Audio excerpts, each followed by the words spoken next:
দরবারে শুকরিয়া জানাচ্ছি যিনি আমাদেরকে কোরআন শোনার মতো একটা মন দিলেন। অনেকের মন নেই, কথা বুঝতেছে? অনেকের মন নেই। আল্লাহ আমাদেরকে যে মনটা তৈরি করে দিয়েছেন, খুশি হয়ে বলেন আলহামদুলিল্লাহ।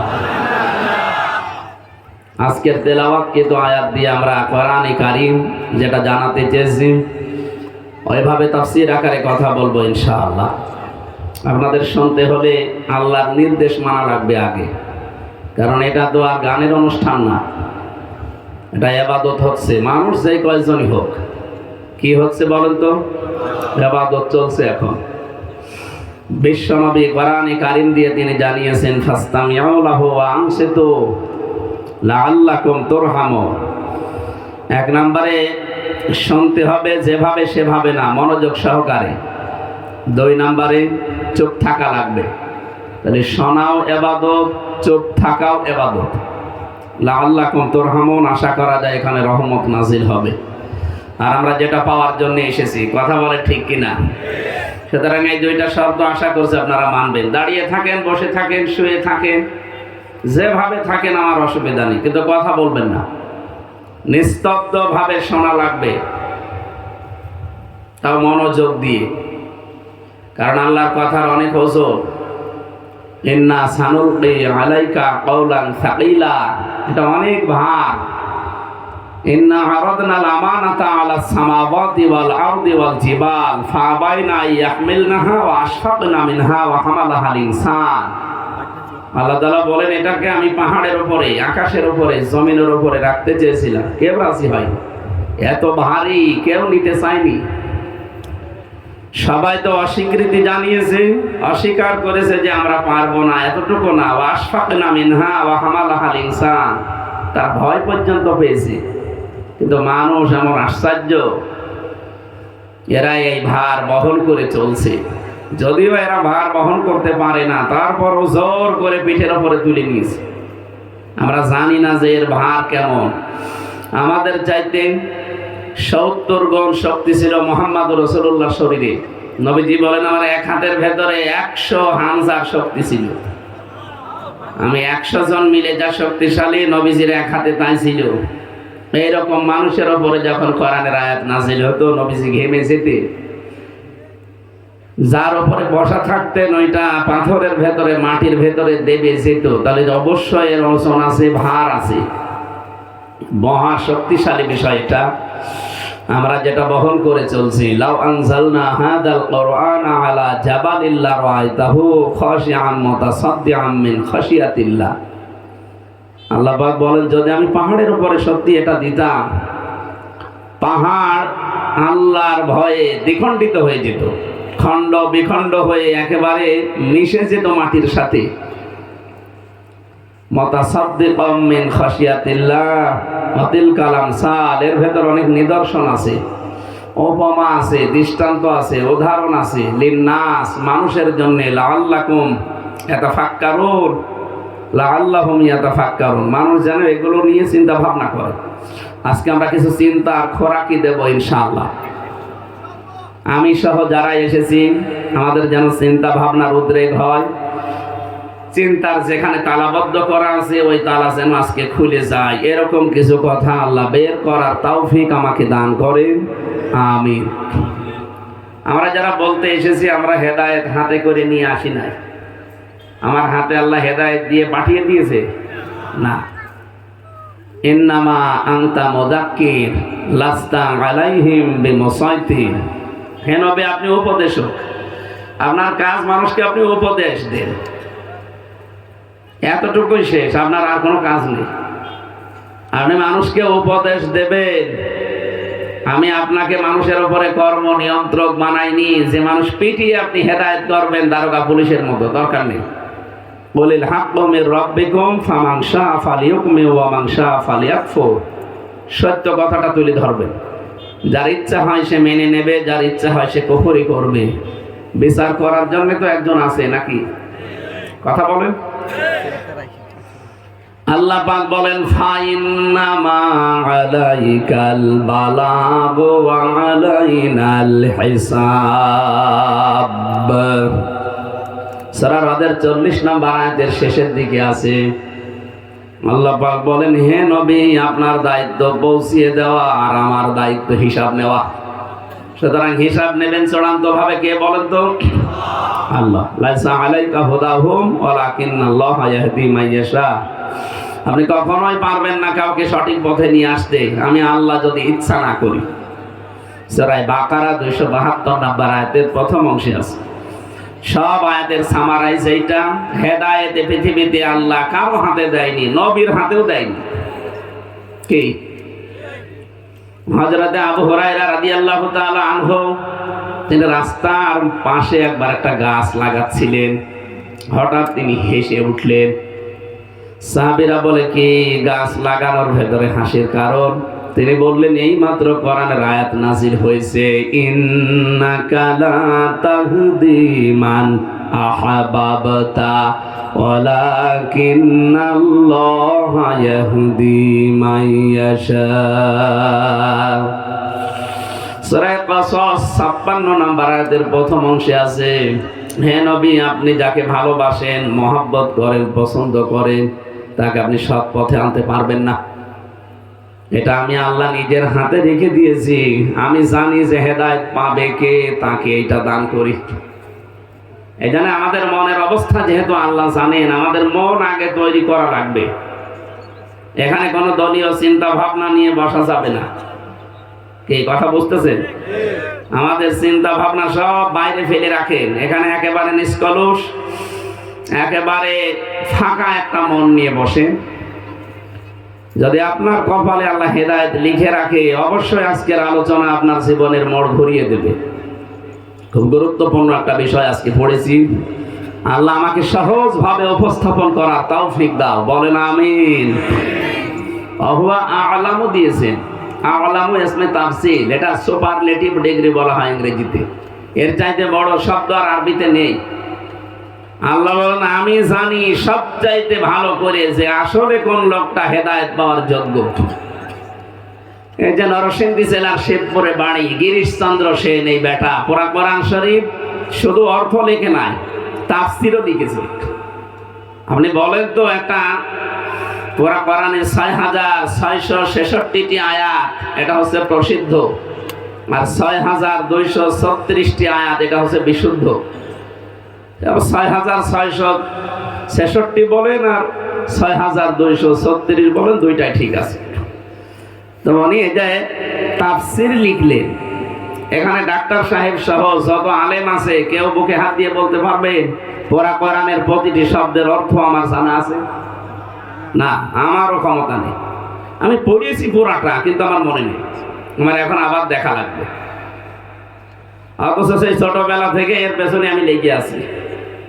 আর 3টা বছর যে ফাঁসির কন্ডেম সেলের ভেতরে, আমি তো আর কিছু পাইনি, খালি কোরআন শরীফ ছাড়া। ওদের কাছে কোনো বই চাইলে বঙ্গবন্ধুর জীবনী দিত, ছাতা পড়ে আমি করবো কি? বলতো যে এই যে এইটা পড়েন, বঙ্গবন্ধুর চীন সফর, বঙ্গবন্ধুর আত্মজীবনী, ওনার ছেলেবেলা। তো ছাতা পড়ে আমার কোনো লাভ আছে? কয়েকদিন তাও কারারক্ষীকে বলেছিলাম যে ভাই 24 ঘন্টা তো তালা লাগিয়ে রাখি, এতটুকু ঘরের ভেতরে 3 বছর পড়ে আছি, বাইরের কোনো খোঁজ খবরও জানি না। কেউ মেয়ে মরে গেছে না বেঁচে আছে আপনি তাও বলেন না। এক কাজ করেন, পড়তেই যখন দেন, আমার ফাঁসি চাই, বইটা এনে দেন তো। এই বই মানুষ পড়ে না, মানে আপনি নিয়ে এসে দেন। আমি মেজর ডালিম বলছি, এই বইটা নিয়ে এসে দেন। বলছে ওসব বই পড়তে নেই মানে ওইটাই পড়া লাগবে। ওরা শেষ পর্যন্ত যা কোরআন শরীফ এনে দিয়েছিল, এই কোরআন শরীফকে 3টা বছর আমাকে আল্লাহ সময়ও দিয়েছিল, সুযোগও দিয়েছিল, একেবারে আয়নার মতো ঝালাই করেছি খালি। সেই হিসাবে কত পড়া পড়েছি, বলছেন হাজার বার এক একটা আয়াত আমার পড়া হয়ে গেছে। এরপরও এখন পড়লে আমার কাছে নতুন মনে হয়। কোন আয়াতের অর্থ হয়তো 8টা 10টা 15 20টা আছে, আমি হয়তো 1টা 2টা জানি। এখানে যারা আছে এরকম সময়, যারা এর পেছনে দেয়নি, সেই ছোটবেলা থেকে 5 পাস করার পরে এর পেছনে, এখন 33 বছর বয়স আমার, এত চেষ্টা করছি, তাও পড়াটা এখনো আমি আয়ত্তে আনতে পারি না। অথচ এর উপরে আমার অনার্স মাস্টার্স গেছে, এর উপরে কামিল পাস করা আছে, কওমি মাদ্রাসায় পড়া আছে, হাফেজি পুরাটা শেষ করা আছে, এরপরও আমি জানি না যে প্রত্যেকটি শব্দের অর্থ কি। আমার পড়েছি মনে নেই। আর বাকি যারা এর পেছনে এমন সময় দেয়নি তারা বলতে পারবে। অথচ একটা হিন্দু গিরিশ চন্দ্র সেন কি পড়া পড়েছে বলেন তো? পড়া কোরআন শরীফ একেবারে ভাষা ভাষা করে পড়েনি। প্রতিটি শব্দের তো একটা না একাধিক অর্থ ওর জানা ছিল না, তো তাফসীর লিখলে কি করি? একটা শব্দের যদি আপনি একটা অর্থ জানেন জীবনও তাফসীর লিখতে পারবেন না, কারণ যে আয়াতের যে অর্থ ওই শব্দের অন্য জায়গায় আর এক অর্থ আছে। দরবা মানে মারা, আঘাত করা, দরবা মানে কি? কিন্তু এমনও জায়গায় কোরআনে ব্যবহার হয়েছে দরবা মানে মারা না, দরবা মানে দৃষ্টান্ত দেওয়া, উদাহরণ দেওয়া। আর এক জায়গায় আছে দরবা মানে দৌড় দেওয়া, পরিভ্রমণ করা, দেখে বেড়ানো। এখন যেইটা যেই জায়গায় খাটে আপনাকে ওই শব্দের অর্থ ওই জায়গায় যেটা অ্যাপ্রোপ্রিয়েট হবে, যেটা দিলে একেবারে সঠিক অর্থ বের হয়ে আসবে, ওইটা ওখানে লাগানো লাগবে, নয়তো আপনি তাফসীর মিলাতে পারবেন না। তাহলে এই হিন্দু বেটা আমাদের এই মুসলমানদের চাইতে কোরআন পড়েছে বেশি, বুঝেছে বেশি, লিখেছে বেশি। এই কথা বলেন না কেন? তো ঈমান এনেছে, মারা যাওয়ার পরে কবরও দেয়নি, ওরে পুড়িয়ে ফেলেছে। ওর সব ছিল কিন্তু মন ছিল না। কি ছিল না? বলেন বলেন। ও সারাটা জীবনের পেছনে ব্যয় করেছে। ও পড়েছেও আমাদের চাইতে অনেক বেশি, লিখেছে বেশি, বুঝেছেও বেশি, কিন্তু মন নেই, আল্লাহ হেদায়েত দেয়নি। মাদ্রাসা টনি বেলাওয়ারের শালিকা লরেন বুথ, এই মহিলা অনার্স মাস্টার্স করা, ইরানের তেহরান বিমানবন্দরে এসে বলছে, ওই ব্রাদার, আমি মুসলমান হব না, কিন্তু আমি ইসলাম জানতে চাই। কি পড়লে অথেন্টিক ইসলাম জানা যাবে ওইটা আমারে দিন। মুসলমান তারে কোরআন তুলে দিয়েছে। 3টা বছর ইংরেজি অনুবাদ সহ সে কোরআন শরীফ আমাদের মতো আনাকুম জানাকুম পড়ে নাই, পড়ার মতো পড়েছে। আবার 53 জায়গায় লাল দাগ দিয়েছে। সংবাদ সম্মেলন করে ঘোষণা দিয়েছে যে এতদিন মুসলমানরা জানিয়েছে যে তাদের কোরআনে ভুল নেই, আমি 53 জায়গায় ভুল পেয়েছি। ওরা তো সব আগ্রহ নিয়ে গেছে, এবার তামাম দুনিয়ারে টাইট করা যাবে, 200 কোটি মুসলমান খুব লাফিয়েছে। উনি বলছে আমি আপনাদের ডাক দিয়েছি মুসলমান হওয়ার জন্যে। হ্যাঁ, 3টা বছর আমি কোরআনকে একেবারে মন মতো পড়েছি, তাও বুঝে বুঝে। এর সাথে সিয়াসেত্তার হাদিসগুলো ব্যাখ্যা স্বরূপ পড়েছি। আমার দৃষ্টিতে ভুলও ধরা পড়েছিল, যেখানে ভুল ধরে একটা লাল দাগ দিয়ে রাখি, মনে করি সকালে জানাবো মুসলমানদের। আল্লাহর কি ইশারা, যে আয়াতে ভুল ধরি দেখি তার পরের আয়াতে পরের শব্দে আল্লাহ আগেই ওই জবাব দিয়ে দিয়েছে। আমার জীবনের ভুল ধরা পড়ে গেছে। এই পৃথিবীতে সবচাইতে বেশি মানুষ বাস করে খ্রিস্টান ধর্মে, প্রায় 250 কোটির উপরে, কিন্তু মুসলমান 200, মাত্র 210 কোটি। খ্রিস্টানদের চাইতে আমরা অনেক কম। এরপরও আপনি খ্রিস্টান ধর্ম বাদ দিয়ে একটা শিক্ষিত মেয়ে মুসলমানদের আমরা জঙ্গি মনে করি, সন্ত্রাসী মনে করি। এই ধর্ম মেনে নিলেন কেন? লরেন বুথ বলে, দেখো আমি চিন্তা ভাবনা করে পড়েছিলাম, এই কারণে আমি এখান থেকে সত্য জানতে চাই। শেষ পর্যন্ত মালিক আমাকে সত্য জানার সুযোগ করে দিয়েছে। বাপদাদা ধর্ম আমি অনেক আগেই ত্যাগ করে অলরেডি ইসলামে চলে এসেছি। এর মন ছিল, কি ছিল বলেন তো? বলেন বলেন। এখানে যারা বসে আছেন, আমি বললাম না আজকের আলোচনা হেদায়েতমূলক, আপনার জীবন পাল্টিয়ে যেতে পারে ইনশাআল্লাহ। আপনি যদি কোরআন থেকে হেদায়েত নেওয়ার মন তৈরি করেন, এখানে কাবার ইমাম লাগবে না, আমির হামজাই যথেষ্ট। আর যদি আপনার মন না থাকে, আমির হামজা না, আমির হামজার বাবা এসে, আমার বাবা দরবাস করতে পারে না। কাবার ইমাম আসলেও আপনার মনের যদি পরিবর্তন না হয়, জীবন আপনার কোনো কাজ হবে না। কি এজন্য আগে মনটা পাল্টান, যে আমাকে যা বলতে আর তো বাবার কথা বলা সম্ভব না, কারণ কোরআন শরীফ সামনে আছে, কত আলেম এখানে বসে আছে, আর আমার আলোচনার ধরনে আমি সব দলিলগুলো বলে দেই। আমি আয়াত পারা পৃষ্ঠা লাইন রুকু সূরার নাম তাফসীরের নাম সব বলে দেব, শুধু মনটা তৈরি করবেন, দেখবেন আজকে আপনার ভেতরে ওতাক পাতাল তৈরি হয়ে যাবে ইনশাআল্লাহ। আমরা সেইভাবে তেলাওয়াত করে কথাগুলো বলার জন্য বসছি। আল্লাহ তুমি আমাদের দিকে তাকাও, বলেন আমিন। সূরা হাশরের একটা আয়াত তেলাওয়াত করেছি। আজকের আলোচনার বিষয় সমান নয়। কি বললাম? বলেন বলেন। এই ছেলে কোথায় যান? বসেন ভাই বসেন। আপনি 1 ঘন্টা সময় দিতে পারবেন না, মাঝখানে বসেন কেন? আপনি বসবেন রাস্তায় না। আমি আলোচনার ভেতরে ডিস্টার্ব হলে আমি ভুলে যাই। আপনি 1 ঘন্টা সময় দিতে পারবেন না? নড়াচড়া বন্ধ, এদিক ওদিকে তাকাবেন না। আর আমার চেহারা তো একেবারে খারাপ না, খারাপ অনেক ভালো আছে। এখন জালেমরা 3টা বছর খাওয়িয়ে না খাওয়িয়ে রেখেছি, যদিও চেহারা আগে অনেক ভালো ছিল, এখন একটু খারাপ হয়েছে, আবার ঠিক হয়ে যাবে। আপনারা বারবার বেশি বেশি খাওয়াবেন ইনশাআল্লাহ। আবার আগের অবস্থায় আল্লাহ যেন আমাকে ফিরিয়ে দেন। সমান নয় এই পৃথিবীতে। আল্লাহ বুঝিয়েছেন যারা ঈমান আনে আর যারা বেঈমান এরা কখনো সমান নয়। সূরা হাশরের এই আয়াত থেকে এটা প্রমাণ করে আমরা দেখব যে আসলে আমরা সমান কিনা। রব্বুল আলামিন বলেন লা ইয়াস্তাওয়ি আসহাবুন নারি ওয়া আসহাবুল জান্নাহ আসহাবুল জান্নাতি হুমুল ফাইজুন। সূরা হাশরের 20 নম্বর আয়াতে আল্লাহ জানিয়েছেন, হে নবী পৃথিবীর মানুষকে আপনি একটু তাকান, যারা জাহান্নামে যাবে আর যারা জান্নাতে যাবে এরা কিন্তু কখনো সমান না। এদের কথাবার্তা থেকে শুরু করে এদের পরিবার থেকে আন্তর্জাতিক জীবন পর্যন্ত পুরাটা দেখবেন আপনি আলাদা। জান্নাতি আর জাহান্নামী মানুষের কাজ কখনো এক না। জান্নাতি মানুষ কথা বলতে গেলে চিন্তা ভাবনা করে বলবেন, ও চিন্তা করে যে আমার এই কথা দ্বারা আখিরাত তৈরি হচ্ছে কিনা। والذين هم عن اللغو معرضون।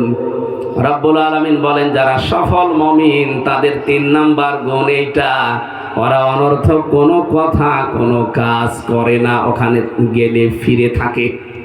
এবার আপনি নিজের জীবনের সাথে মিলান তো, অনর্থক কোনো কথা কোনো কাজে আপনি আছেন? এই যে সেলফি তোলে যারা, বলেন তো এটা কোন কাজ হয়? আমি যদিও বলছি না যে তোলার দরকার নেই, বলেন কোনো কাজ আছে এটা? দুনিয়া আখিরাতে কোনো উপকার আছে? আপনি যে সময়টা নষ্ট করলেন, এই যে 2-10 সেকেন্ড নষ্ট হলো সেলফি তুলতে, আর একজন তো তোলে দেখি 10-15টা করে।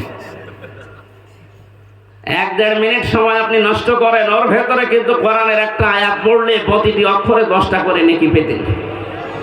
জান্নাতে যদি আল্লাহ আপনাকে দিয়েও দেয়, কোনো আফসোস আপনার মনের ভেতরে থাকবে না, কিন্তু একটা আফসোস থাকবে, দুনিয়ার যে সময়টুকু আপনি বিনা কারণে নষ্ট করেছেন ওই সময়ের জন্য আপনি আফসোস করবেন।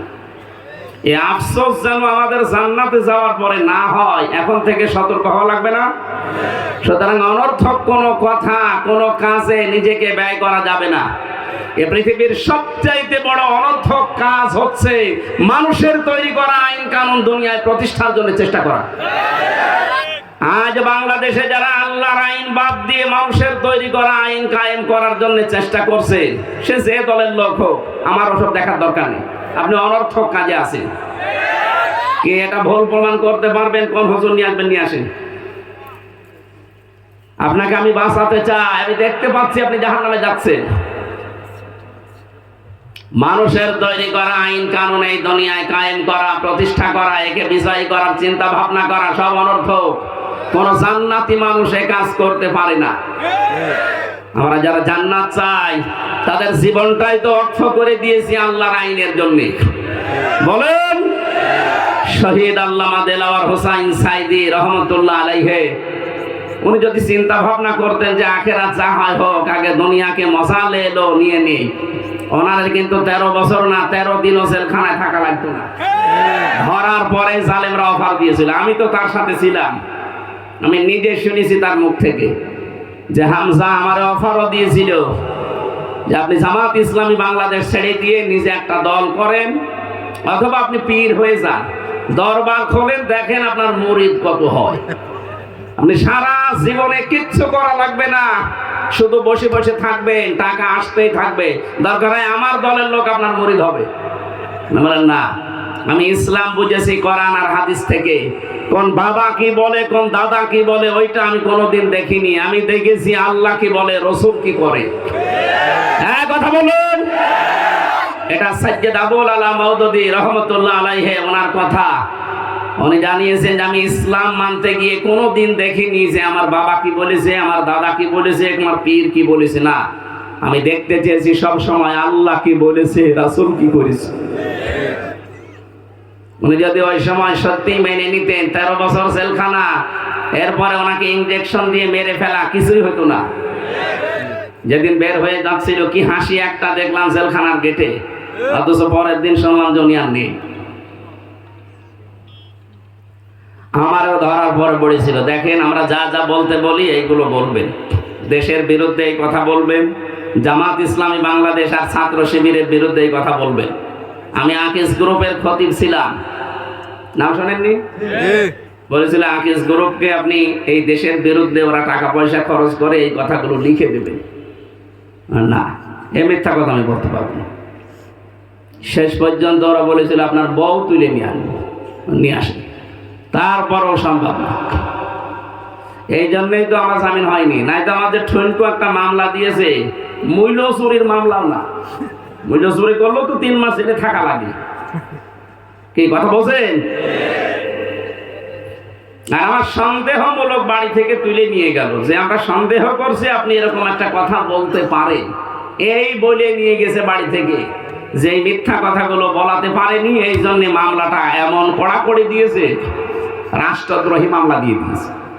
শেষ পর্যন্ত আর জামিন দেয়নি 3টা বছর। জামিন না দিক, এমনি যদি জেলে স্বাভাবিকভাবে রেখে দিত জেলখানার ভেতরে, কাশিমপুর কারাগার 4টা মিলিয়ে আপনাদের এই 3 গ্রামের চাইতেও বড়, এত বড় এরিয়া, কয়েক কিলোমিটার পুরাটাই। আমি যদি 3 বছর না 10 বছরও থাকতাম, শুধু ঘুরে বেড়াতাম ভেতরে, যত মানুষ আছে 10,000, একটা গ্রামের মতো, আমার কোনো সমস্যা ছিল না। কিন্তু শয়তানরা আমার ফাঁসির কন্ডেম সেলের ভেতরে 24 ঘন্টা তালা লাগিয়ে, যোগাযোগ বিচ্ছিন্ন, বাইরে কেউ বেশি আছে না মরে গেছে আমি জানি না। আমার দাদা মরার মনে হয় 7 দিন পরে জানলাম যে দাদা মরে গেছে। আমার নানি মরার প্রায় 1 মাস পরে আমি জেনেছি আমার নানি নেই। একজন কারারক্ষী এসে বলছে যে আপনার এক বুড়ি মরে গেছে। বুড়িকে পরে শুনলাম আদালতে যে আমার নানি মরে গেছে। আমার চাচা তো ভাই একটা মরেছে, একটা শালা মরেছে, কে কে মরেছে আমি জানতামও না। পরে এসে শুনলাম যে অমুক অমুক অমুক অমুক নেই। আমাকে এই মাদ্রাসা লাইনে নিয়ে আসার পেছনে, এই হাফেজি এবং এই আলেম লাইনে বহু কষ্ট স্বীকার করেছিল আমার এই দাদাটা। যদিও আওয়ামী লীগ করতো, কিন্তু কষ্ট করেছিল। ওনার ইমান যদি সঠিক থাকে আল্লাহ যেন মাফ করে, আর যদি 2 নাম্বার থাকে আল্লাহ যেন যা দেওয়ার দায় দেয়। কারণ নবীকে পর্যন্ত মুশরিক যারা, তাদের জন্য ক্ষমা চাইতে নিষেধ করা হয়েছে। কি মা কানা লিন নাবিয়্যি ওয়াল্লাযীনা আমানু ওয়া ইস্তাগফিরু লিল মুশরিকিন ওয়ালাউ কানু উলি কুরবা। সূরা তাওবা 113 নম্বর আয়াতের প্রথম অংশে আছে, হে নবী, আপনি এবং ঈমানদার যারা, তাদের জন্য জায়েজ নেই। কে বলছেন? আল্লাহ। শোভনীয় না, উচিত না কোন মুশরিকের জন্য আমার কাছে ক্ষমা চাইবে, যদিও এটা নিজের নিকট আত্মীয় হয়। বলেন তো, নবীজিকে যদি আল্লাহ নিষেধ করতে পারে, হামজা কোথাকার কে? যে চাচা মুশরিক ছিল, এই জন্য নবীকে বলছে না আপনি দোয়া করতে পারবেন না, আপনার চাচা মুশরিক। নবীর জীবনে কোনোদিন দোয়া করা লাগে নাই, শুধু মনের ভেতরে কামনা আসলেই কবুল হয়ে গেছে। সেই নবীর হাত যদি আল্লাহ ফেরত দেয়, যে কার জন্য হাত তুলেছেন, এটা চাচা আপনার আমি জানি, কিন্তু লোকটা মুশরিক। লোকটা কি? আর বাংলাদেশে টাটকা মুশরিক মরে যায়, আর আমরা দোয়া করে জান্নাতে দিয়ে চলে আসি, মনে হয় যে কন্ট্রাক্টর দিয়েছে। যেখানে মুশরিকের জন্য দোয়া করা যায় নেই। অলাউ কানু উলি কুরবা, যদিও এটা তোর নিকট আত্মীয় হয়, তাও দোয়া করা যাবে না।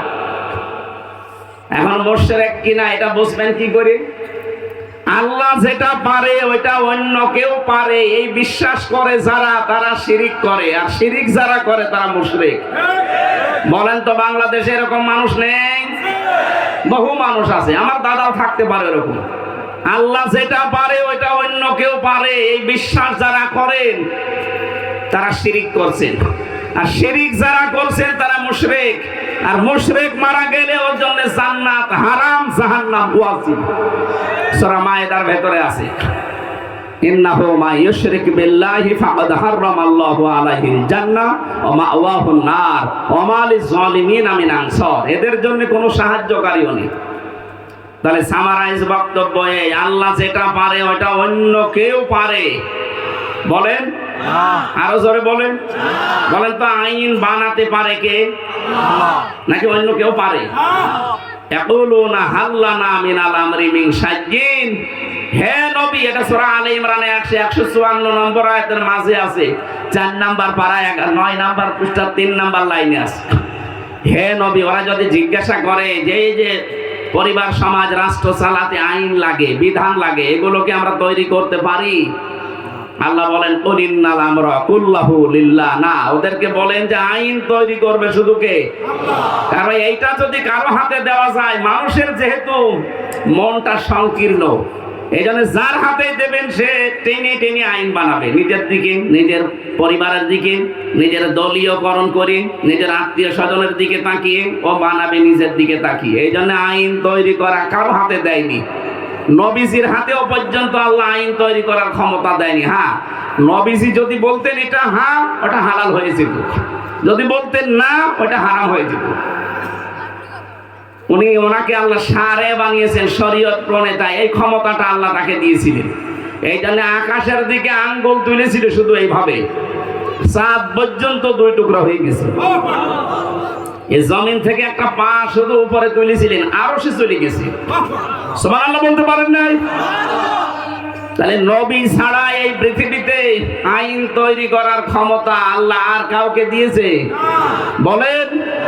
সুতরাং ডক্টর কামাল যেটা বানিয়েছে, আমি নাম ধরে বলছি, ভাই আপনি রাগ করেন আর খুশি হন, 72-এর এই সংবিধান, এটা যে অচল চলে না, এই 54 বছর আপনি তো দেখলেন।